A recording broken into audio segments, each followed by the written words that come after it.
Boa noite, povo lindo do meu coração! Hoje nós vamos conversar com a doutora Gisele Cravinchinchi e nós vamos conversar sobre o valor da causa e efeitos financeiros das ações. Eu vou colocar aqui, ó, já para vocês. Quem vai entrando? Boa noite, Rodrigo! Quem vai entrando, daí para já saber o tema. Oi, doutora Gisele, tudo bom? Vou deixar o pessoal entrar um pouquinho mais, doutora Gisele, porque a senhora é uma pessoa muito importante, né? Já pra gente ir chamando pessoas. Valor da causa.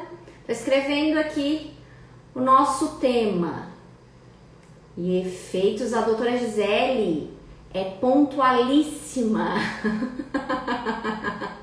Oi, Marcos, tudo bom, querido? Efeitos financeiros.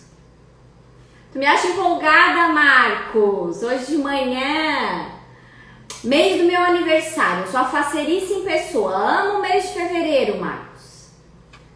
Ações. Ó, vou fixar aqui o tema, tá? Ó, valor da causa e efeitos financeiros das ações. Então deixa eu revisar aqui. Rodrigo, boa noite. A doutora Gisele, a nossa convidada, que eu já vou chamar ela. Só tá dando um tempinho aqui pros... Pessoal, coraçãozinho. A doutora Gisele é uma pessoa muito conhecedora da área previdenciária. Marcos, filho, Glauciane, Tainá. Boa noite, querido. Michele, Canto, Luísa. Oi, lindinha! Oi, doutora Nelci, tudo bom? Então, vamos aceitar aqui a solicitação. Quero muitos corações, que a doutora Gisele é muito chique. Então, ela nos prestigiou hoje com a presença dela. Então, eu quero muitos corações para a doutora Gisele. Doutora Gisele, eu não sei aí para a senhora, mas aqui pra mim, aparece o seu rosto assim, bem aproximado, eu só consigo ver os seus olhos. Vamos ver Eu se eu posso te consigo avisar, mudar. porque outro dia aconteceu comigo também. Aí eu fui Então, ver a live e depois deixa eu falei, ver, de me ver. deixa eu ver aqui. Melhorou ou não? Agora aproximou de novo, tinha afastado antes. Agora Vamos ver afastou. aqui. Agora Vamos eu tô ver. vendo o seu rosto todo. E Agora agora? aproximou, só tô vendo o olho direito. Porque ele fica bem próximo, verdade? Peraí, vamos ver agora. Enquanto a doutora Gisele vai se organizando ali, Janice. Deu? Faz assim, ó. Tenta. Eu tô conseguindo ver os seus dois olhos, o nariz e o iniciozinho da boca. Se a senhora afastar um pouquinho, eu acho que dá.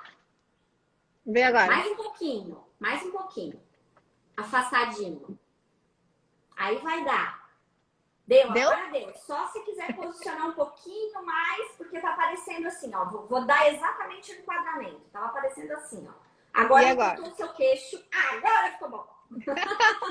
Agora Vou apareceu o rosto certinho. botar Porque mais às vezes dá uma distante. configuração diferente ali conforme a gente mexe, né? Outro Pois dia é. foi comigo também. Então, eu tava fazendo esses dias também, eu fiz pelo IASC com a Lívia e aconteceu a mesma coisa com ela. Daí a gente arrumou ali e no final deu certo. Tem que Mas assim adaptar um eu pouquinho. Ó. consigo. Já estão elogiando a senhora nem começou a falar e vocês já estão elogiando que a senhora é demais, que a Ai, senhora sabe querido. tudo. Concordo com todo mundo que tá falando ali. Mas agora tá bom, Michele? Ou quer que eu afaste um pouco Tá, mais? o seu rosto todo tá enquadrado, tá Ah, direitinho. então Já. tá bom. Então tá Tá bom. Ai, tranquilo. obrigada. Obrigada pelo convite, viu, Michele? É um prazer poder estar aqui com você, Eu que conversando, batendo um papo agradeço, imagina. sobre essa matéria que a gente adora tanto, né? Sim, eu gostaria inicialmente, pessoal, de publicamente já agradecer a doutora Gisele, que ela quase dispensa comentários, assim, né, sobre de quem é, né, escritora de livros, juntamente com o doutor Lazari, professora na pós-graduação do IEPREV, aulas maravilhosas, né? Principalmente no que tange ao regime público, né? Então, ela dá muitas aulas, as partes recursais também eu já assisti, então, aulas direcionadas, uma excelente professora, como eu tava, a maioria, né, que está aqui conversando conosco, que é da área previdenciária, com certeza conhece a doutora Gisele. E eu já publicamente gostaria, além de agradecer, já pedir desculpa inicialmente por semana passada, pessoal. O erro não foi da doutora Gisele, o erro foi meu. Porque nós havíamos começado a ventilar uma data e daí em seguida a doutora Gisele disse que ia coincidir com outro compromisso dela. E daí a gente trocou, só que eu na minha agenda, eu deixei anotadinho lá no Instagram, mas eu acabei esquecendo de passar para a agenda. Daí quando eu fui fazer os folderzinhos da live, passou despercebido. Então, assim, já assumo, tá, a responsabilidade da semana passada. A doutora Gisele tinha combinado comigo direitinho, tá? Boa noite a todos, sejam todos bem-vindos. Meus alunos lindos aqui da mentoria.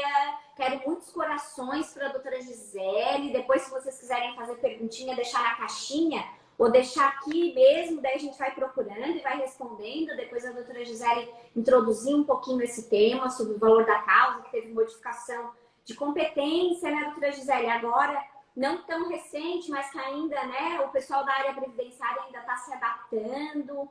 Nós temos algumas situações relacionadas à aposentadoria especial, que a gente acaba tendo que ter esse cuidado também com relação ao valor da causa, porque dependendo, né, se vai para o juizado, se vai para o comum, né, vai ter entendimentos e julgamentos diferenciados. Então, a partir desse momento, eu vou passar, então, a palavra para a doutora Gisele, que vocês querem ouvir ela hoje, né?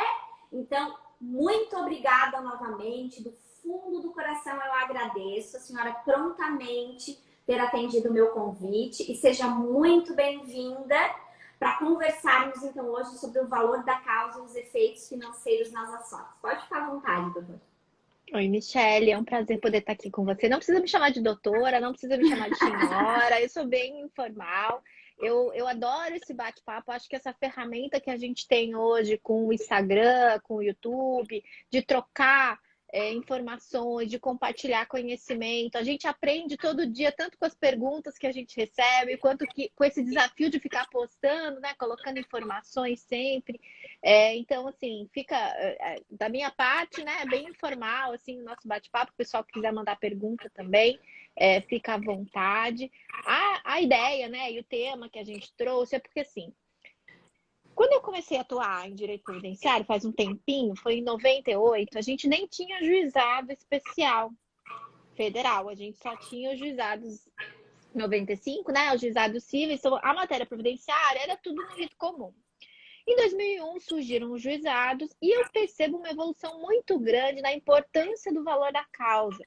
E cada vez mais, ainda mais agora que a gente não tem mais a competência delegada, né, para quem não reside numa cidade que seja que tenha sede da Justiça Federal, a estratégia do ingresso da ação e a importância do advogado previdenciário conhecer de cálculos.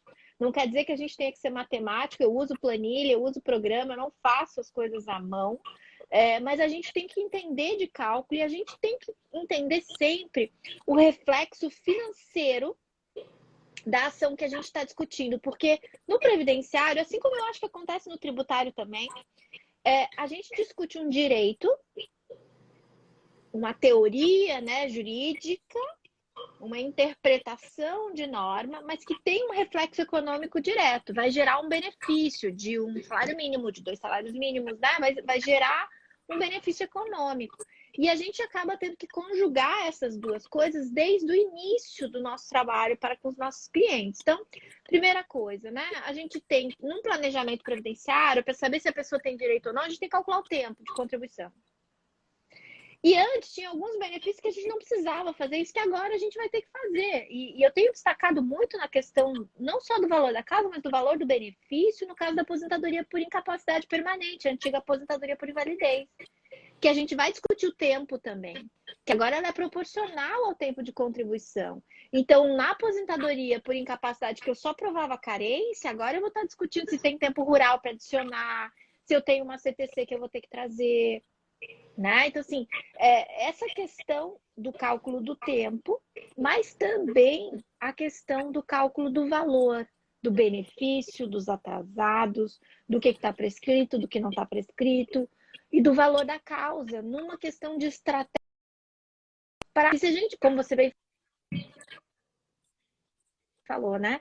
Se a gente ajuizar uma ação, e principalmente tempo especial e aposentadoria especial, a gente acaba tendo muito essa realidade. Se você ajuizar no juizado, você vai ter uma resposta. Se você ajuizar no rito comum, você vai ter outra resposta. Então, a importância de a gente conseguir valorar bem essa causa, não sair dando R$1.000 ou R$60.000 para tudo, né? E conseguir valorar essa causa para saber aonde você quer entrar e entender por que você quer ingressar naquele local. Às vezes, inclusive, com a estratégia de combinar com o cliente, olha, vamos fazer um recurso na via administrativa, vamos fazer uma discussão maior aqui na questão administrativa para viabilizar uma ação judicial no rito comum. Então, vamos recorrer para a junta para tentar ganhar tudo que for possível, para ganhar tempo, para acumular valores, para que a gente possa, então, fazer essa ação quando for ser ajuizada no rito comum, que a gente tem mais chance, né, de poder realmente ter uma decisão favorável, até uma análise um pouco mais detalhada do direito, porque muitas vezes o que o juizado nos priva é da prova, é da realização da prova, é da análise da prova de uma maneira um pouco mais detalhada. E também do acesso ao STJ como grau recursal, porque a jurisprudência do STJ, gente, ela é muito boa em alguns casos. Por exemplo, não sei se vocês sabem, mas na aposentadoria e na prova do tempo especial, o STJ aceita PPP juntado até na apelação. E já o juizado, as turmas recursais, criam vários problemas, até do interesse de agir nesses casos, né? Então, da importância que a gente tem de conseguir valorar bem a causa e saber se eu quero renunciar para ficar dentro do rito do juizado, se eu vou esperar um pouco mais para ingressar e vou recorrer na via administrativa para poder acumular o suficiente para ir para o rito comum e também já chegar no rito comum só com o tempo controvertido, porque o INSS não analisou muito, mais a junta de recursos do CRPS muitas vezes pode ter uma análise mais vantajosa no enquadramento por categoria, por exemplo, né? Então, todos esses cuidados que a gente tem que ter do valor da causa e dos efeitos financeiros das ações que a gente entra na matéria previdenciária. Muito mais só de eu saber o valor que o cliente tem direito, mas também de eu poder criar uma estratégia processual válida que viabilize essa concessão desse benefício, desse direito que eu estou pleiteando. É isso que eu ia comentar, porque na verdade, até vou pedir licença. Gostaria de cumprimentar a doutora Bruna, né, uma querida que participou de uma live, né, aqui comigo no fim do ano passado, com muito conhecimento agregado. Então, ó, boa noite, linda. E também tem um senhor aqui que me mandou mensagem, disse que mandou mensagem no direct. Eu vou dar uma olhadinha, tá? Eu tenho parceria em São Paulo, eu não tenho escritório em São Paulo, só parceria, tá? A pergunta. Deixa eu ver uma pergunta. Juizado se tornou uma pedra no caminho do advogado. Na verdade, assim, ó, o que eu vejo? Eu vejo que os advogados hoje na área previdenciária, e não só, vamos ver se a doutora Gisele também corrobora da mesma opinião, não só na esfera judicial. Eu acho que a nossa estratégia ela deve iniciar na esfera administrativa, porque tem vários entendimentos, principalmente, né? Apesar de que a gente tem algumas situações do rural também, aquela elastecimento, né? Lá um pouquinho anterior aos 12 anos, por exemplo, é um elastecimento que nos auxilia bastante no dia a dia, né? Com relação às aposentadorias especiais, vários entendimentos que são muito mais favoráveis hoje na esfera administrativa. Então, eu acho que os advogados na área previdenciária devem realmente, como a doutora Gisele acabou de mencionar, devem traçar estratégias. Então, não cair somente, explicar para os seus clientes, porque eu não sei se é só comigo ou com os demais profissionais, mas quando eles vêm procurar um advogado, logo em seguida eles já ligam, querem saber o número do processo, porque eles gostam de processo, né? O povo gosta de processo. Quer Não sair sei se você tá comigo, doutora judicializando, né? Gisele. O que que a senhora Não, acha sobre isso? é bem isso. Eles chegam e já querem judicializar. Doutora, cadê o número do meu processo, né? Só que nesse caso a gente tem problemas muitas vezes, porque judicializar rápido, na verdade, pode significar um não bem rápido. E você ter um sim, você tem que construir aquela solução. E a construção envolve muitas vezes a via administrativa bem trabalhada ou recomeçada. Porque é comum o cliente chegar para a gente quando ele já perdeu a ação, ou o pedido, né? Ele teve o benefício negado, porque ele acha que é só entrar que o INSS vai conceder, que ele não precisa de advogado para fazer o processo administrativo. Aí já está o primeiro engano, porque cada vez mais esse processo tem sido mais complexo.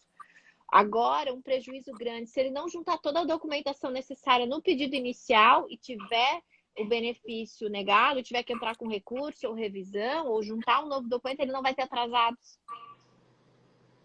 né? Então, todos esses detalhes, assim. E o cliente, ele vem quando ele já teve a primeira negativa, às vezes até a segunda. Ele vem depois da negativa do recurso, ou da demora do recurso na junta. E daí, nesse caso, às vezes você tem que começar do zero o processo administrativo, porque aquilo que foi feito não pode ser aproveitado no formato como foi feito, porque faltou documento. Hoje, por exemplo, né, eu estava vendo um caso ali de um cliente que ele não pediu a expedição da guia para complementação dos valores abaixo do salário mínimo, e o benefício foi negado.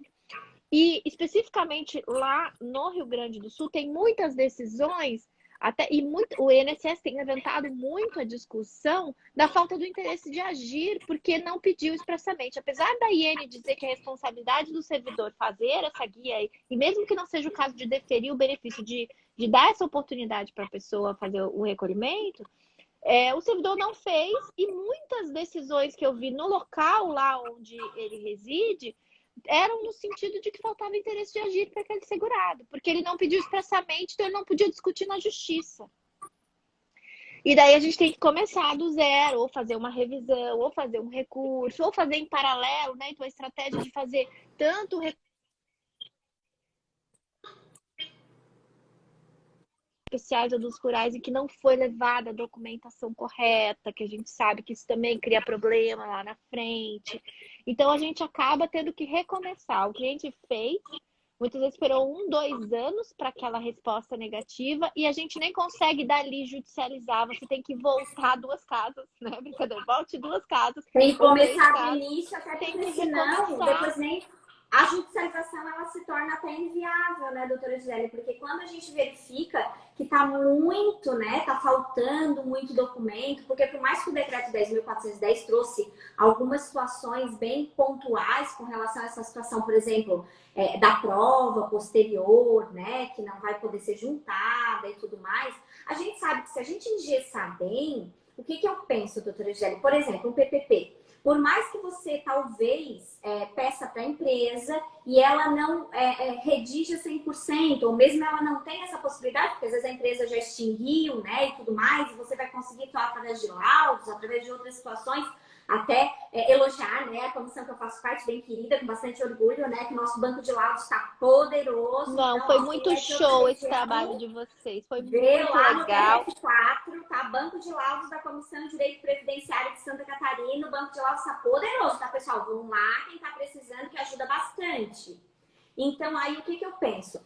Que essa utilização de engessar desde o primeiro momento, com aquela situação, né, que poderia ter sido modificada, poderia ter sido consertada, entre aspas, e acabou não sendo por uma interferência de terceiros e não por culpa do segurado, eu acho que pode ser discutida lá na frente, se não só na esfera administrativa, porque a gente não sabe ainda qual vai ser esse entendimento, né? Mas eu acho que futuramente na esfera judicial, porque essa culpa ela não pode recair, né, no segurado, desde que o advogado ingesse bem aquelas situações, então com ofício, com essa comunicação expressa da empresa, a empresa se negando, né, frontalmente a alterar algum percentual. A gente sabe que é possível a alteração também diretamente em ação trabalhista, mas o nosso TRF4 aqui é um TRF um pouco mais mente aberta com relação a essas situações. Então, eu acho que se a gente engessa, bem engessadinho, a gente consegue atribuir essa responsabilidade lá desde a esfera administrativa com a transferência para judicial para esses reconhecimentos desses tempos.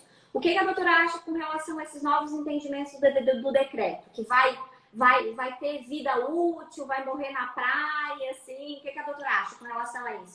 Eu acho preocupante, mas assim, o decreto não altera a jurisprudência do STJ, que é uma jurisprudência favorável. Só que qual é a questão que mais me preocupa aí? Os juizados.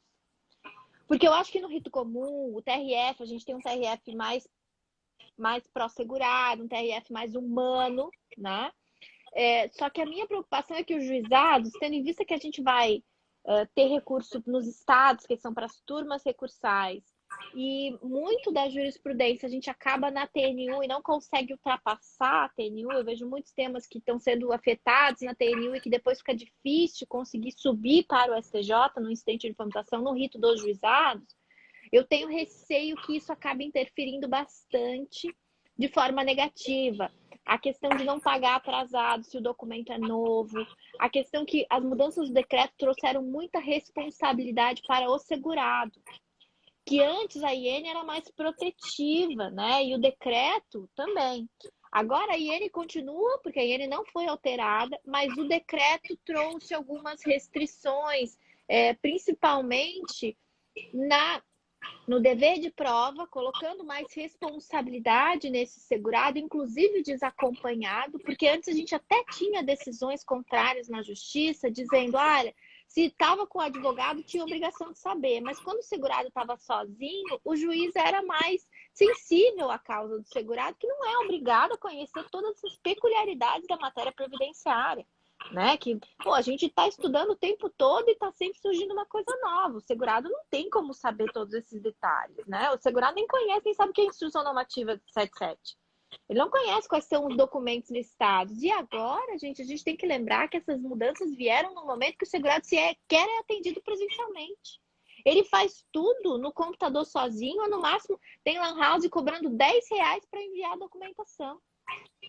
Ninguém orienta ele em lugar nenhum. E ele está sendo penalizado porque ele não juntou um documento, porque o PPP veio sem o segundo carimbo, porque a assinatura do documento não está em caneta azul, tinha que estar em caneta azul e está em caneta preta. Né? E isso tá ridículo, né? É ridículo, é absurdo, é desumano isso. O governo colocar esse tipo de regra no momento em que ele fecha as agências, por causa da Covid, ok. Mas que daí ele impede depois, né, na sequência, que os protocolos, apesar das agências abertas, não tem servidor suficiente para atender todo mundo. Os protocolos são prioritariamente online, pelo celular, com a pessoa sozinha. Como é que o segurado pode ser punido porque ele não levou um documento, sendo que a gente sabe que a maioria dos casos mais recentes, sequer as exigências estão sendo abertas, pedindo a listagem dos documentos. Porque uma coisa é você ter uma exigência que a pessoa deixou de cumprir, a outra coisa é ele não ter nenhum pedido de documentação, ele levou o que ele sabia, o que ele entendia devido, e depois, se ele juntar o documento novo, não vai ter atrasado. Porque é uma revisão ou é um recurso em que ele juntou a documentação a mais. Não tem lógica essa norma se você olhar por esse enfoque. Mas o problema é que o juizado nem sempre analisa o direito no ângulo do segurado. Ele analisa o direito, muitas vezes, no ângulo da instituição previdenciária que, objetivamente, está disponibilizando a juntada de qualquer documento. Porque antes até poderia se dizer, não, ele foi lá e o servidor não colocou o documento no processo, mas ele levou naquele dia. Agora, ninguém tem essa desculpa. O que você quis juntar é o que você anexou. Seja por digitalização, é o que você anexou, o que você fez online, que não há nenhum filtro do servidor ali. No máximo, você pode alegar que não está cabendo por causa da quantidade ali dos mega, dos bytes que tem que colocar ali, né? Mas tecnicamente ou objetivamente você pode dizer, não, agora não há limite, não há filtro, então o segurado coloca o que quiser lá, ok. Mas ele não está sendo orientado por ninguém. E se ele está desacompanhado de um advogado, você penalizar o segurado em razão disso, eu acho muito complicado. E na verdade está cada vez mais complicado, doutor Gisele, porque assim, na capital, eu imagino que já tenha, né, essa extensão de agências, né? O serviço deve ser até um pouco mais socializado no sentido de quantidade de atendimento na medida do possível agora na pandemia, com certeza. Mas nos interiores, assim, a realidade, não sei se é a realidade de todo o Brasil, mas a realidade de Santa Catarina é de que as agências menores, elas estão fechando, né? Então aqui, por exemplo, eu sou de Orleans, eu tenho escritório em Orleans, Lauro Miller e Criciúma, né? Em Orleans e Lauro Miller, esse escritório, as agências foram fechadas e fechadas totalmente. Sim. Aqui a gente tem que se remeter à cidade que seria maior, no caso, né? Claro que não é tão distante, né? É coisa de 20, 25 minutos, mais próxima, que seria Criciúma ou Tubarão. Então, aqui é a minha realidade, né? Então, assim, essas pessoas mais leigas, elas nem têm para quem perguntar, a não ser que se dirijam a cidades um pouco maiores, vizinhas. E isso está acontecendo em todos os interiores de Santa Catarina. Eu imagino que seja um movimento no sentido de diminuir custos por parte do INSS. Aí eu, enquanto advogado, meu escritório em Criciúma é em frente ao INSS, quase. Aí o que eu fiz? Eu tenho 3 problemas aqui durante a pandemia, que são aquelas pessoas assim que conseguiram fazer o recorde da coisa errada, sabe? Elas cadastraram o telefone errado, elas cadastraram e-mail errado, elas não conseguem acessar nada de conta. Aquelas que não tem jeito, assim, você vai ter que ir na agência. O resto, todo mundo, a gente conseguiu consertar, assim, sabe? Meio online. Mas esses 3 eu tô tendo que esperar, então, a boa vontade da agência. Tudo bem. Aí, retornaram o atendimento aqui na agência de Criciúma faz uns 15 dias. Assim, na possibilidade de a gente ir, agendar e tudo mais. Apesar de que eles nem querem atender advogado, né? Eu não sei como é que tá aí, mas aqui eles não me deixaram passar da porta, tá? Eu fui lá bonitinho, com a procuração faceira, pastinha. Se não, hoje vai. Essas 3 senhas vão sair para me conseguir trabalhar. Que nada, não saiu nada. Recebi um bilhetinho com um número de telefone de WhatsApp, um e-mail para mandar, para tentar pedir essa bendita dessas 3 senhas para começar a trabalhar. Mandamos o e-mail inconsistente. E eu recebi esse bilhetinho, não tenho aqui agora, mas é até engraçado, na porta do INSS, tá? Pessoalmente, eu fui buscar o bilhetinho. Eu achei que eu ia falar com alguém, mas foi só bilhetinho. Aí o que pensa, bem isso. Aí ligamos, estamos mandando mensagem de WhatsApp, mas eu tenho acompanhado no grupo também da nossa comissão que isso está por todo o estado. Eu não sei se nos outros estados também. Mas assim, tá tendo que ter intervenção da OAB a todo momento. A gente sabe que teve problema em Blumenau, teve problema em Joinville, que não estava acontecendo a mesma coisa que agora eu tô passando aqui em Criciúma. Então, assim, tá bem complicado pro advogado ter acesso, doutora Gisele. Só imagina pro bendito do cliente que nem sabe o que foi fazer lá. Porque eles nem sabem direito o que foram fazer lá, né? Eles estão ainda tentando descobrir. E que alguém informe. Aí tinha um abençoado na porta dizendo assim: eu quero a resposta da minha perícia. Eu vou ser mandado embora, eu vou ser demitido porque eu não tenho a resposta e a empresa não deixa eu voltar. Aí ele olhou para a cara da guarda, atendeu na porta, tá? A guarda, não foi funcionário, foi a guarda. Que me deu esse bilhetinho e também deu retorno pro moço lá que tava no desespero só. Eu, de compadecimento, olhei pra cara do moço e disse: abençoado, procura um advogado de tua confiança. Por Porque favor, tu não vai conseguir resolver o teu problema. Eu sou advogada, tô aqui, não tô conseguindo resolver o meu problema. Então você também não vai conseguir. Você vai ter que procurar um advogado. Então é o que está acontecendo durante toda a pandemia. Eu acho que o negócio, assim, tá indo de mal a pior. Eu não sei como é que tá nas outras regiões, o pessoal pode se manifestar aí. Doutora Angélica, como é que tá na capital? Então, a gente tem problema aqui também. A gente teve o início do atendimento presencial na OAB, inclusive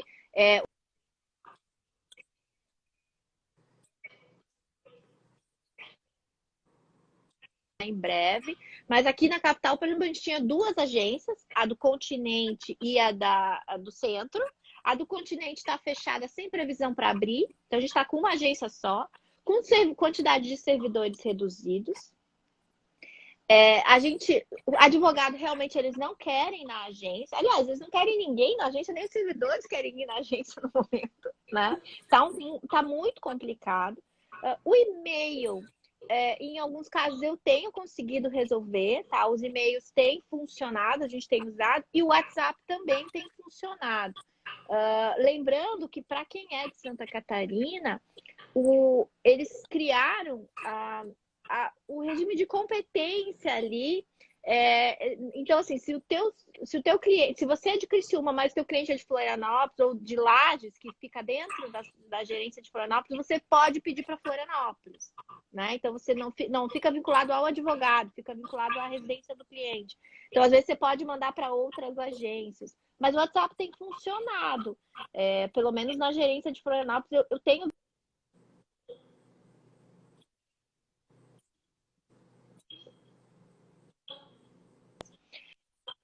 Mas, infelizmente, é um ser novo, né? Sendo adequado, porque o maior e principal problema, né, é o INSS. Por que o problema é o INSS? Começa com sistemas. Existem 5 sistemas que não se conversam. Então, o sistema. Qual é o problema da perícia que o coitado lá, o abençoado, não tinha a resposta dele? Porque ele não agendou um requerimento, ele agendou uma perícia. E ele agendou uma perícia no sistema do SAB, que é no sistema médico. E não gerou um requerimento no SAG e no sistema meu INSS. Então, o que acontece? Para ele gerar esse requerimento, ele poder juntar, porque às vezes é um rural que precisava ter juntado documentação do rural, e ninguém vai conceder essa perícia enquanto ele não juntar. Ele foi fazer a perícia, mas ele tinha que adivinhar, porque ele não está acompanhado por um advogado, que ele tinha que, a partir das 21 horas do dia em que ele fez a perícia, ligar para o 135 e pedir uma abertura de acerto pós-perícia rural. Da onde que ele vai saber, adivinhar que ele tem que fazer isso? E daí o INSS ia abrir um requerimento para ele poder juntar documentos. E daí ele tinha que ir no meu INSS dele com uma senha que provavelmente ele ainda não tem direito, porque alguém fez para ele, enfim, ele já perdeu a senha. Bem assim, eles perdem tudo, é uma tristeza. Né? Para juntar o documento, para juntar os comprovantes, a autodeclaração, né? E mais lá os negócios, para daí isso ir para um servidor analisar a questão da carência, porque ele pode ter passado na perícia, ele tem incapacidade, mas ele não tem carência para comprovada, ele não tem qualidade de segurado vinculado, ele tem o CNIS com qualquer tipo de incongruência ou discrepância ou erro. Né? Hoje, por exemplo, eu atendi uma cliente que quer fazer o planejamento previdenciário dela. Havia uma divergência na data de nascimento dela. Então, a gente não conseguiu baixar o CNIS, a gente não conseguiu. Eu tenho a senha, acessa, quando eu clico para baixar ou para fazer qualquer coisa, ele diz: existe divergência, você tem que corrigir antes de você poder fazer qualquer coisa. Quer dizer, ela já girou a senha, mas está dando divergência. Daí a gente vai ter que corrigir essa divergência para poder, então, baixar o CNIS dela para poder começar a fazer o planejamento. Porque eu posso fazer com as guias que ela trouxe, com a carteira, mas às vezes o INSS tem alguma coisa. O período dela, eu acho que eu vou ter que pedir microficha, porque ela tem um período que ela não tem mais as guias. Sempre tem algum detalhe para ser conferido, né? Que é uma coisa bem normal na situação de planejamento. Firma previdenciária. Aqui na região de Rio do Sul está do mesmo jeito. Querida, tá creche. Porque assim, ó, aqui na minha região, Braço do Norte, eu mandei e-mail, teve resposta que a gente conseguiu resolver aqui no escritório. Criciúma, a gente mandou e-mail, tá na expectativa, o e-mail não deu certo, o WhatsApp, assim, meio que parece que vai dar certo, mas já faz uns 4 dias e ninguém deu uma da graça de resposta também. Então, assim, a gente fica na expectativa. Ainda bem que é o mínimo de clientes que a gente está tendo esse problema aqui no meu escritório. E sabe o que é importante fazer, Michele? Sabe o que é importante todo mundo fazer? Porque assim, o acordo é um acordo nacional. O INSS firmou um acordo com o Conselho Federal da OAB. Pontos de atendimento, e agora o acordo está sendo adequado estadualmente. Então, o que a gente tem aqui é uma adequação, uma individualização do acordo nacional, que é dentro de uma ação civil pública, tá? Que foi aprovado no Conselho Federal. E dentro deste acordo, muitos não sabem, e quem quiser eu posso até encaminhar, eu tenho o acordo que foi assinado, eu acompanhei no Conselho Federal essa assinatura. Esse acordo diz o seguinte, que o INSS é obrigado a trocar os servidores, trocar os e-mails, se não está adequado, se ele não está cumprindo o atendimento à advocacia nesse formato, ele tem que trocar servidor, fazer mais e-mail, colocar mais telefone, ele tem que dar um jeito para o negócio funcionar. Só que o que eles alegam? Que as pessoas não estão reclamando. Então, quando tem problema, tem que fazer denúncia na ouvidoria. Olha, eu mandei e-mail faz 4 dias, o e-mail não está funcionando. Eu mandei um WhatsApp, o servidor que está responsável por Blumenau, o WhatsApp da hora, não respondeu ainda. Porque isso chega... Porque qual é o problema? Como foi assinado nacionalmente, lá para a presidência do INSS está tudo ok. Foi disponibilizado o e-mail, foi disponibilizado o telefone. Não chega lá. E o descumprimento é cobrado, inclusive, nessa ação civil pública, sob pena do acordo não ser homologado e não ter mais andamento. Claro, não é isso que a gente quer, mas a gente quer que eles façam a correção e, para isso, a gente tem que registrar esses problemas.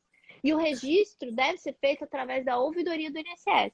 Vai lá, registra, eu mandei tal coisa, porque daí eles começam a receber e percebem, olha, o e-mail tal não está funcionando. Daí lá de cima eles cobram aqui, porque eles têm interesse, têm responsabilidade nesse acordo assinado.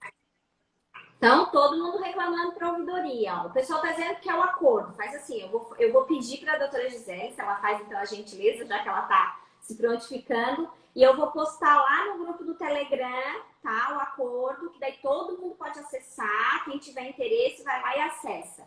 Tem uma pergunta aqui para a doutora Gisele com relação ao comentário que ela fez das microfichas. Microfichas, podemos fazer como para conseguir analisar, doutora Gisele? A Rebeca perguntou. Então, Rebeca, olha só. Para a gente ter acesso à microficha, a gente pode fazer tanto na agência, que no momento é impossível, porque as agências não nos recebem, né? Quando a gente pode abrir, daí são duas opções, né? A gente pode, num processo de aposentadoria, pedir expressamente que as microfichas sejam pesquisadas e que, se existentes, sejam... Daí tem que pedir o acerto de guia, que é o artigo 66, se eu não me engano, da IN. Com o acerto de guia, o servidor é obrigado a incluir isso no CNIS, os períodos que tem daquela microficha, e colocar as microfichas dentro do processo administrativo de aposentadoria, ou ligar para o 135 e pedir o acerto de vínculos e remunerações, que é o acerto de CNIS, que a gente não consegue pedir em nenhum outro local, a não ser na agência presencialmente, que de novo não dá, ou pelo 135. Quando você pede esse acerto lá, você consegue fazer, então, o requerimento expresso de que você quer ter acesso às guias e quer que elas sejam inclusas no CNIS através do acerto de guias, lá das microfichas, né? E quando você faz isso, o servidor fica vinculado a analisar. Lembrando que as microfichas, elas são do período anterior a 1985. E microficha, elas envolvem, normalmente, empregado doméstico, contribuinte individual, o avulso, o autônomo. Os empregados, em geral, normalmente não estão na microficha. Eles têm a carteira de trabalho, eles têm o FGTS, eles têm outras formas de prova. Mas o que acontece? Eu já tive casos de empregados que, na verdade, eu acho que talvez tenha sido contribuído errado, como empregado doméstico, código, enfim, ou por qualquer erro, eles apareceram lá na microficha. Então, quando eu faço uma aposentadoria, ou quando uma pessoa chega e diz, olha, eu contribuí naquele período, mas eu não tenho mais os comprovantes, eu coloco esse pedido expresso. Lembrando também que as microfichas estão disponíveis em todas as agências. Tinha uma época que eles ainda estavam num processo de digitalização. E a digitalização foi feita pela DataPrev e já está no sistema. Então, qualquer servidor pode fazer a pesquisa. O que acontece é que normalmente eles não querem. Então, se você não pedir, ele não faz por livre e espontânea vontade. Então, se você entra com um pedido de aposentadoria ou de correção de CNIS, ele não vai lá pesquisar para ver se essa pessoa tem uma microficha. Mas se você requerer expressamente citando os artigos da instrução normativa, nesse caso, ele é obrigado a fazer, sob pena de você poder pedir uma reabertura de tarefa, pedir uma revisão daquele benefício, né? E até denúncia na ouvidoria, denúncia na corregedoria deles por descumprimento da instrução normativa, processo disciplinar contra o servidor que deixar de cumprir. Mas o requerimento expresso. Aí é importante, nesse caso, pessoal, vocês tomarem cuidado de quando forem fazer esses requerimentos administrativos. Não é simplesmente assim, protocolar o documento e tudo mais, e escolher lá a opção e achar que o resto tudo eles vão de boa vontade, de amor no coração, assim, né, fazer. Então faz uma petição, como vocês fariam normalmente para o judiciário, óbvio, né, dando ênfase na esfera administrativa, principalmente a IN, as portarias, as instruções normativas, né, doutora Gisele? Porque eles acabam valorizando, né, muito mais o seu regulamento interno, mas fazendo expressamente, como a doutora Gisele está dizendo, numa petição própria desse pedido, desse requerimento que você vai encaminhar. Então, você já faz uma fundamentação, claro, nada muito, né, de 4, 5, 10 folhas, né, gente? Mas um negócio mais objetivo, assim, até porque o servidor não vai perder tempo para ler tanto, né? A gente já sabe disso, o juiz não faz isso, o servidor muito menos, né? Então, um negocinho mais objetivo, mas que você consiga exatamente pedir o que você queira, até para que depois possa reclamar, né, doutora Gisele, também Exatamente. o que não foi atendido, porque se foi expressamente pedido, então não tinha erro. Se não foi feito, pode reclamar. Aqui E fazer sempre citando a IN, citando o decreto. Esse procedimento é igual à retificação do CNIS, ela perguntou aqui. E a importância desse requerimento e a reabertura de tarefa pelo meu INSS, que é exatamente nesse contexto que a doutora Gisele estava mencionando, acredito eu, da microficha que vocês queiram saber, né? Isso, exatamente. É o pedido de retificação do CNIS, tá? Que está na portaria de 2020, de abril de 2020. Eu até compartilhei a portaria no meu Telegram também. Se quiserem, eu posso compartilhar de novo o acordo também lá. E o que é importante saber é que, assim, a gente tem a questão da retificação do CNIS para quem não está em vias de se aposentar, mas num processo de aposentadoria você pode pedir. E destaque, se o processo ainda não foi julgado, ou ainda que ele esteja num grau de recurso, você pode atravessar um pedido disso, né? No processo administrativo, eu quero dizer. Então, não foi ainda julgado ali no administrativo, você no INSS digital, você consegue ir lá e adicionar novos anexos. Um deles pode ser a petição pedindo expressamente pelas microfichas no processo de aposentadoria. E para quem ainda não tem direito, né, que você está fazendo um planejamento previdenciário para saber até se tem direito ou não, e que você quer ter acesso às microfichas, pede através da retificação do CNIS, né? Da retificação para inclusão de remunerações de vínculos, para que então você possa ter acesso a esse documento para utilizar numa contagem de tempo, para você poder utilizar no cálculo de aposentadoria dessa pessoa. Vou pedir a opinião da doutora Gisele agora, voltando um pouquinho ao nosso valor da causa aqui, com relação, por exemplo, aqui na minha região, a gente tem muito aposentadoria especial, assim, nós temos várias empresas em que o trabalhador ele exerce essa atividade especial. Então, por mais que talvez não exerça durante toda a sua vida contributiva, mas sempre tem, né, os PPPs para serem retificados, para serem enquadrados. Às vezes nem sempre a INSS é tão, digamos assim, benevolente, né, nesse enquadramento e tudo mais. A gente tem que adequar algumas situações. E nesse caso, tem algumas situações que a gente vê que são indeferidas pelo INSS, mas que escancaradamente, né, nós temos entendimento favorável na jurisprudência. Nesse link que nós estávamos fazendo, de fugir, tentar, né, fazer de conta, a gente não pode dizer que quer fugir, né, mas enfim, da competência do juizado para tentar... Estratégia. Estratégia. Ele não está fugindo, é estratégia. Estratégia processual. Para irmos, então, né, para a esfera previdenciária comum, o que a senhora pensa com relação, então, a essa situação de quem sabe, porque a gente já tem noção que vai demorar muito para agregar esse valor, para, né, ultrapassar essa competência, e quem sabe utilizar, então, nesse caso, um dano moral por essa situação escancarada na jurisprudência, não reconhecida pelo INSS, para tentar, como estratégia processual, atingir essa competência. O que a doutora pensa com relação a isso? Então, o TRF tem sido bem reticente com relação a essa, a gente chama de inflar o valor da causa, né, com o valor do dano moral, porque ele sabe que é uma estratégia ali, né, sobre a qual ele não quer se submeter, para a qual ele não quer se submeter. Então, existem algumas limitações, uma delas que eles colocaram era no sentido de Você pode botar o valor de dano moral que você bem entender, mas eles só vão utilizar para fins de valor da causa o equivalente, né? O mesmo montante dos atrasados. Então, você tem 1.000 de atrasados, 10.000 de atrasados, você pode pedir 100.000 de dano moral, mas para fins de valor da causa, você vai considerar mais os 10.000 ali. Né? Então, tem essa questão. Há uma tentativa de discussão, inclusive, de impedir o requerimento, ou para fins de valor da causa, a inclusão disso. Mas eu até não considero o dano moral para inflar o valor da causa como a melhor estratégia. Eu considero, na verdade, como a gente falou, você tentar realmente buscar na via administrativa esse benefício, né? Então, não fazer um mero protocolo para aquela negativa rápida, mas fazer uma reabertura de tarefa, fazer uma revisão, fazer um recurso para a junta, buscar uma diligência na junta com relação ao PPP, com relação ao LTCAT, porque a junta também pode auxiliar nisso.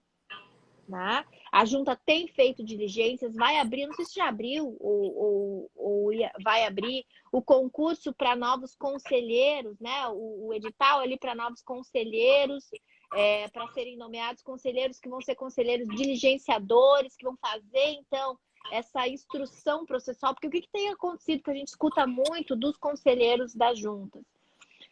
O processo vem sem nada. Às vezes nem o CNIS está dentro do processo administrativo. Então, o que eles têm falado? Olha, nós precisamos, muitas vezes, instruir todo o processo. O trabalho que era do servidor, quem está tendo que fazer é a junta de recursos. E daí, eles vão chamar mais, parece que 200 conselheiros, né? Esse cargo é um cargo de nomeação, tem um edital ali para você mandar o currículo, tem um processo seletivo, ele não é um concurso público, né? Não é um funcionário público esse conselheiro.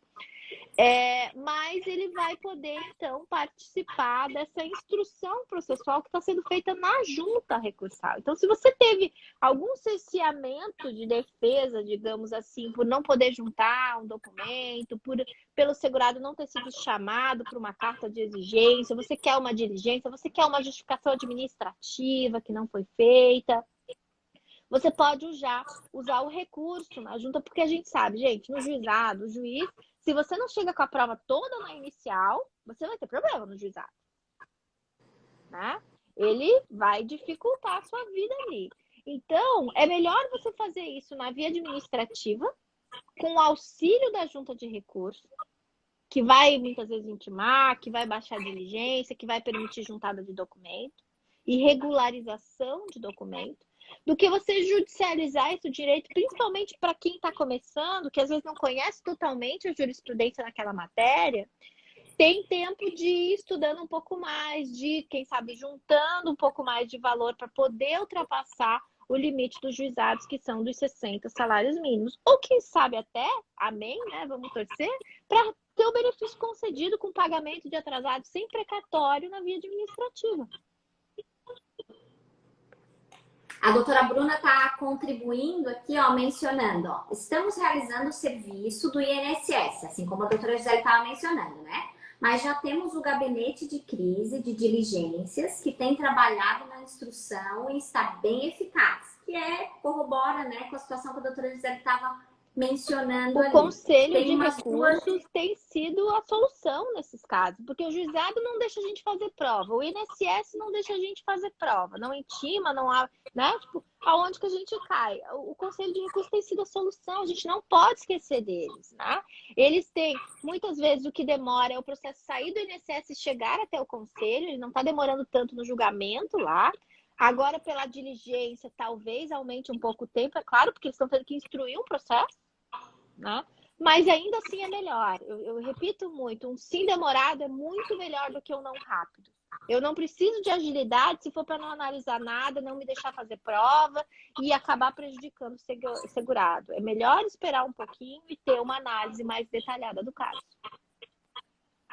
Deixa eu ver aqui, a Cláudia está perguntando, doutoras, quando os carnês individual estão pagos ao mesmo ano das contribuições da CTPS, o que fazer? No caso, você tem as contribuições em concomitância, se eu entendi certo, deixa eu ver aqui, os carnês individual estão pagos nos mesmos anos, não entendi bem direito ali, mas eu imagino que deva ser isso. que agora seja permitido a soma, né, das contribuições, né, doutora Gisele? Se eu tenho dois Atividades órgãos, digamos, ao mesmo concomitantes, né? tempo, né, duas empresas Isso, pagando, eu posso somar, né? Eu acho que a isso. pergunta dela era É, nesse sentido. como é que funcionam as atividades concomitantes? O artigo 32, né, da lei.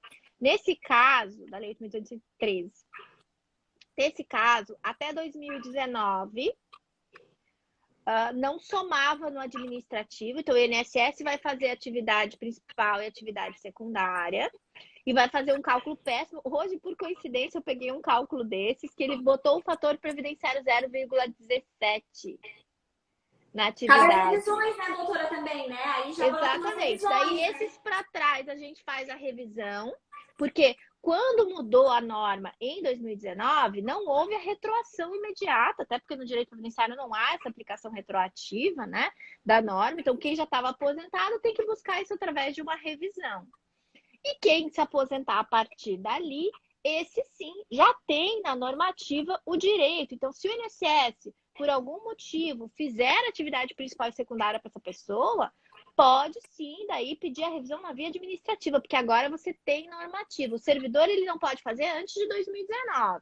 Mas depois de 2019, o sistema tem sim que fazer, e daí essa revisão pode, inclusive, ser requerida na via administrativa.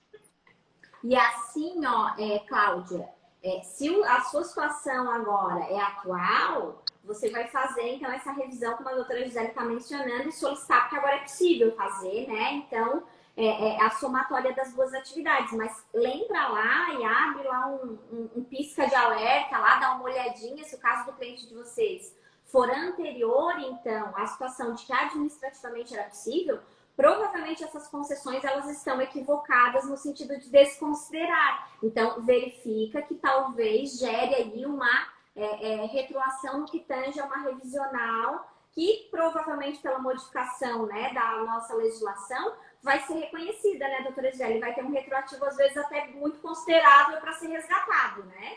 Isso, Nesse porque o caso. benefício é muito prejudicado por esse cálculo que o INSS fazia. Então, quem está dentro do período de decadência, porque a gente tem que lembrar que essa tese tem decadência, né? Então, dos últimos 10 anos ali, que começou, que teve o primeiro dia do primeiro pagamento, essa pessoa pode entrar com uma revisão. Até o momento, as decisões têm sido favoráveis, né? É uma tese interessante. Claro, a gente tem que fazer o cálculo, mas assim, olha, eu acho que eu não tive nenhuma que não deu diferença, porque com a soma fica Não, e melhor. além de melhorar o benefício atual do cidadão, né? Que ele vai te dar Sim. 500 beijos, assim, ele já vai sair teu amigo do escritório. Recebe os últimos 5 anos de atrasados e ainda altera o benefício daqui para frente. Isso é muito comum em atividades como médicos, enfermeiros, professores, são atividades que costumam ter mais de uma fonte pagadora, né? Às vezes, por exemplo, o professor dá aula em 2 escolas. Quando o INSS vai somar, vai fazer o cálculo, ele não soma. Ele pega os 2 valores separados e faz cálculos individuais para cada uma dessas atividades. E, na verdade, ele é professor nas duas. Então, inclusive, tem uma tese que antes, né, de sedimentar a questão da soma direta ali, que falava, independente de você dizer se vai somar ou não, quando você está falando concomitante, está falando de profissões diferentes. Então, por exemplo, eu que dou aula e sou advogada, então o que eu contribuo numa seriam 2 atividades. Agora, se eu fosse professora nas duas, eu seria uma atividade só, ainda que 2 fontes pagadoras, né? Mas essa tese até não é necessária discutir, porque o importante mesmo é a soma após 2003, quando se acabou o escalonamento de salários, que a pessoa não podia começar a contribuir no teto, e com essa alteração da norma, a jurisprudência vem entendendo que não há mais justificativa de você não somar os salários, ainda mais porque o cálculo ali é feito com 80%, agora com 100% de todo o período contributivo de uma vida, desde julho de 94 até hoje, a gente já tem aí 27 anos, né, de tempo de contribuição. Então, a proporção desse período que ele tenha pago a mais numa outra atividade já vai entrar na forma de cálculo nova. Então, não tem mais justificativa isso.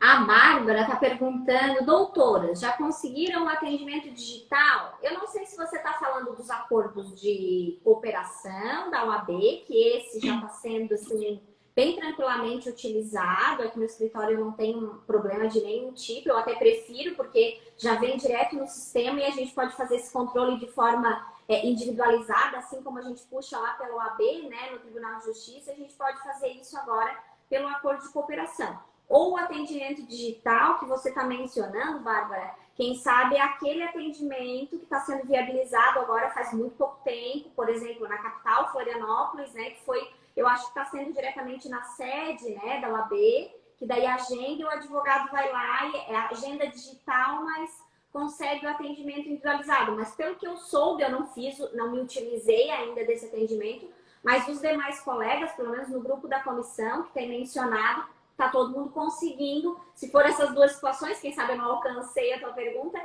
mas pelo que eu tenho informação, também está fluindo, funcionando normalmente. Não sei se a doutora Gisele tem uma outra informação com relação a esses dois, ou pensou em outra situação para atendimento Na digital. verdade, eu acredito que é isso. O INSS digital, que é o acordo, já é um acordo mais antigo, aquele acordo de acesso, né? Que daí é com o nosso CPF e a nossa senha. É muito melhor do que a gente ter que ficar entrando de CPF de cada cliente para consultar. Então, a gente consulta tudo no local só.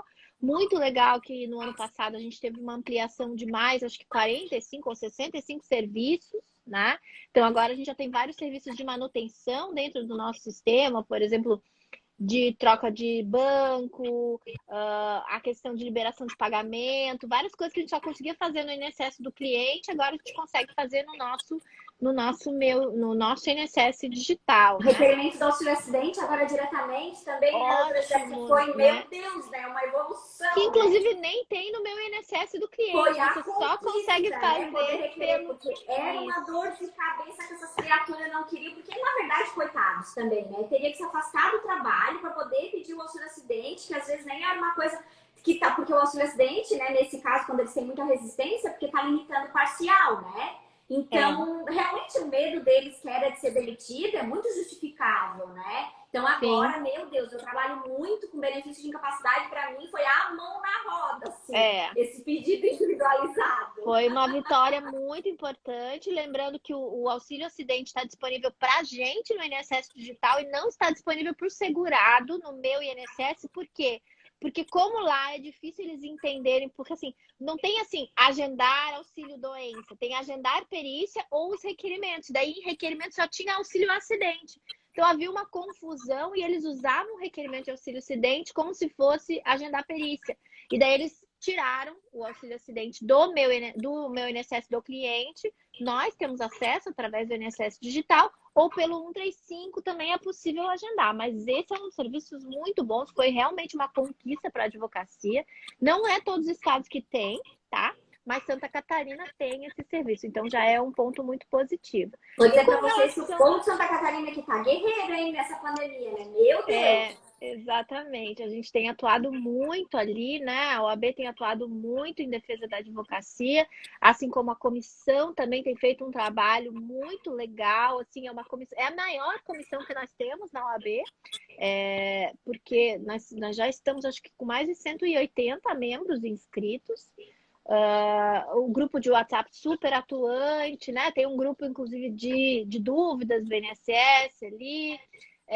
E com certeza isso vai, quanto mais colega fazendo parte da instituição na forma das comissões, e o legal é que as reuniões são online, então quem quiser participar, pode participar da sua casa, de qualquer lugar do estado, até de outro estado, se for, né, advogado aqui inscrito na OAB, que estiver eventualmente viajando ou residindo em outro estado por algum tempo, ou tem uma suplementar aqui, pode participar da comissão também. Então é muito legal porque a gente consegue realmente entender a necessidade de cada local, de cada região e tentar de alguma forma colaborar para o colega, né, para que ele possa ter o seu problema atendido ali, resolvido. A questão é claro, o novo sistema de atendimento por e-mail, WhatsApp, o presencial na OAB e o que a gente está tentando instalar da videochamada, esse novo formato é um formato que começou dia 4 de janeiro presencial e dia 24 de dezembro de 2020, se eu não me engano, ou 23, eu acho, uma coisa, ou 28, no finalzinho de dezembro, e 4 de janeiro inaugurou o presencial.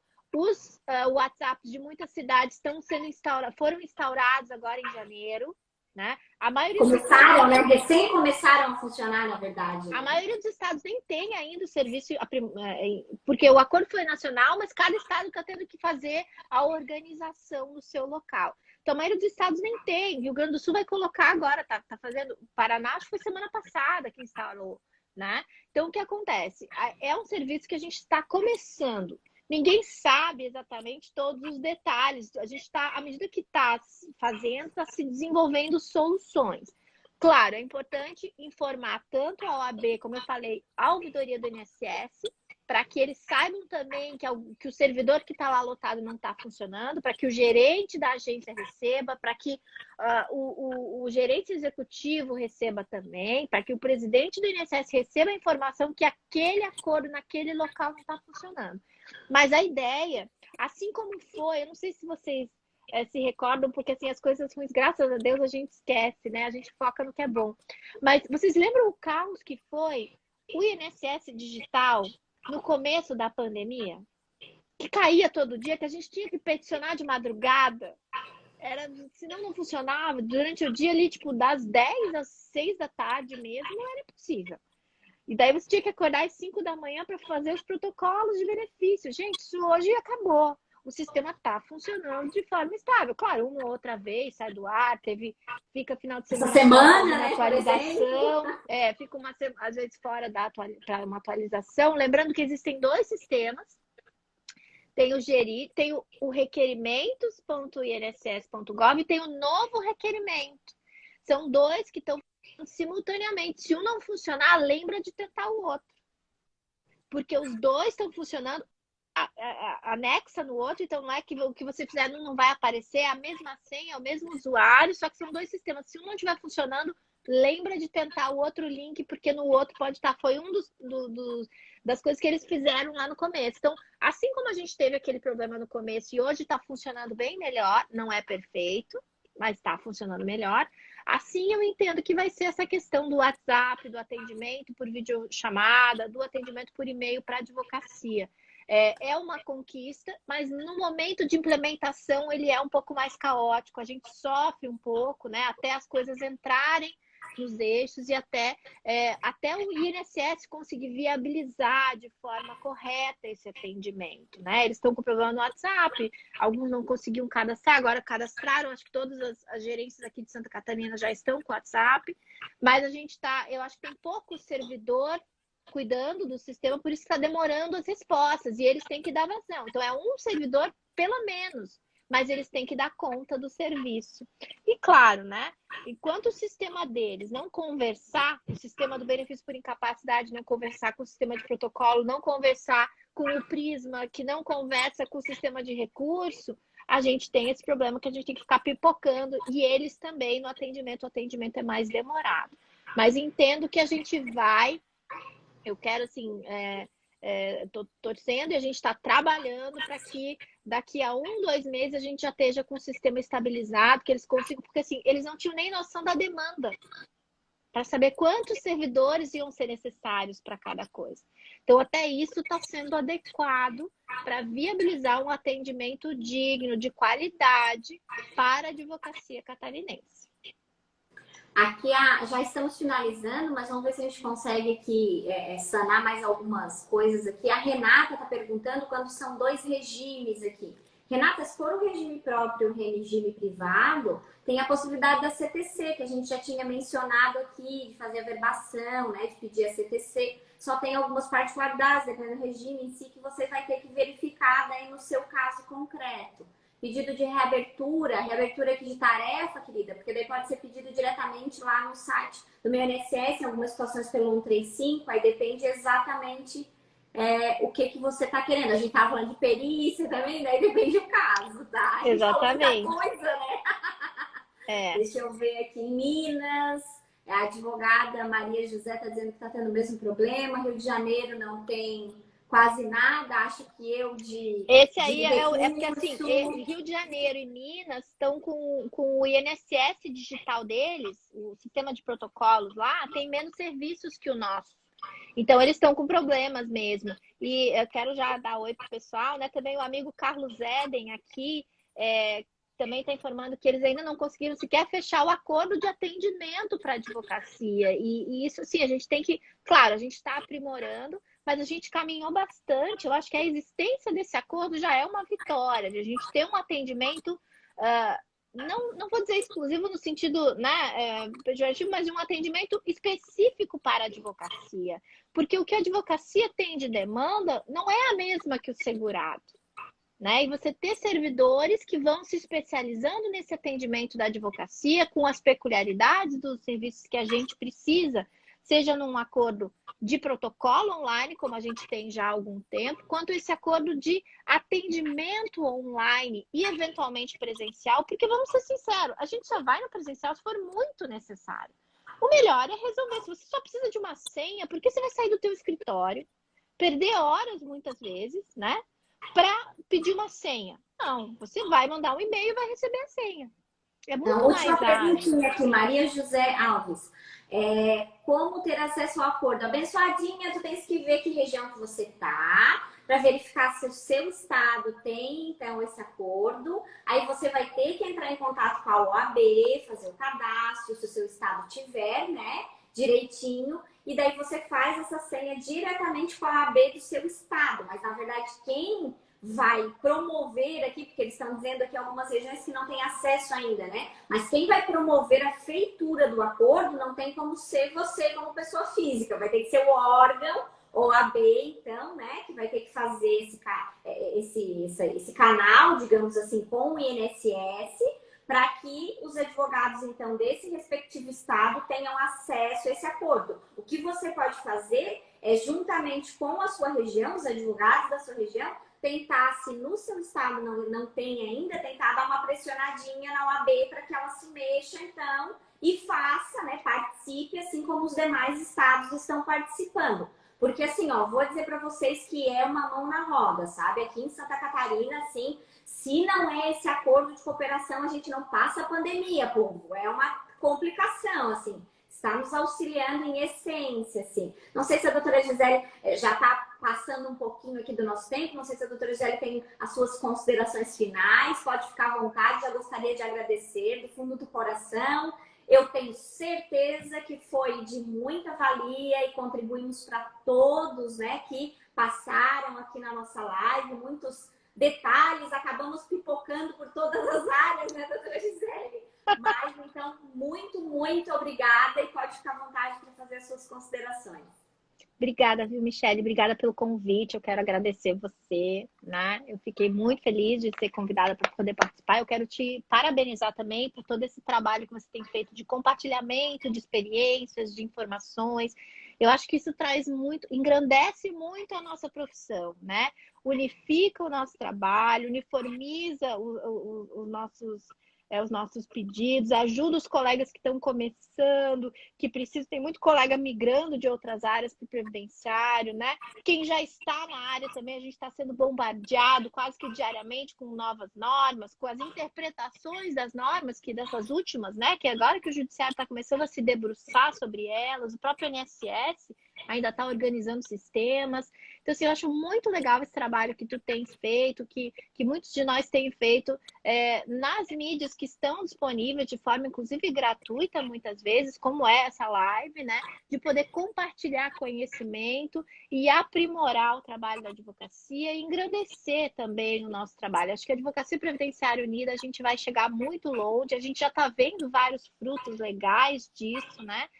Das comissões, dos trabalhos dos institutos, até dos trabalhos, né, na questão dos amicus curiae, o quanto a gente já conseguiu alcançar. Eu acho que isso é essencial, essa harmonia, esse trabalho conjunto, essa parceria é muito legal. Eu quero te parabenizar, porque assim, eu sei o quanto é difícil, né? Postar todo dia, fazer, né? Fazer o estudo, fazer a postagem, fazer as imagens, porque a gente está aprendendo, inclusive, fazer imagem. Então, assim, muito legal o trabalho que tem feito. Parabéns, eu agradeço o convite, quero agradecer todo mundo que esteve aqui com a gente hoje, né? Já deixar meu carinho. Meu desejo de muito sucesso. Eu sei que vocês são heróis aqui, né? Tá ali no seu horário de descanso, aprendendo, buscando um pouco mais, trocando informação, fazendo pergunta, sempre buscando evoluir. Eu acho que é isso. A gente tem um estudo contínuo, né? Para a gente estar sempre aprimorando, buscando evoluir no direito previdenciário, para prestar um bom trabalho para os nossos clientes e também para dormir tranquilo, né? Saber que a gente deu o nosso melhor naquele dia. Então, assim, é muito legal poder trocar isso aqui com você, estar aqui nesse bate-papo. Assim, eu fico muito feliz. Termino meu dia mais animada, mais feliz de poder estar aqui compartilhando com vocês, viu? Deixo meu beijo para todos, e em especial para você, Michele, pelo convite.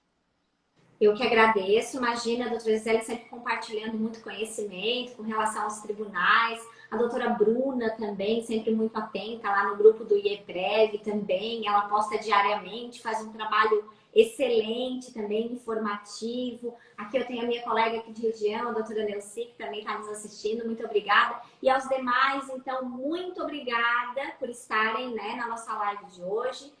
Acredito que foi de muita valia e novamente agradecer a prestatividade e principalmente, né, todo o conhecimento agregado nessa live de hoje, levando em consideração o conhecimento da doutora Gisele, que é gigantesco, né, a nossa escritora aqui catarinense, que nós somos envaidecidos, né, de tê-la aqui mais próximo da gente, né, e poder então ter esse ícone, né, do direito previdenciário que faz referência a nível nacional com relação aos catarinenses, né? Então, nós somos muito orgulhosos pela sua presença aqui no nosso estado também, doutora Gisele. Então, de coração, uma boa noite a todos e muito obrigada.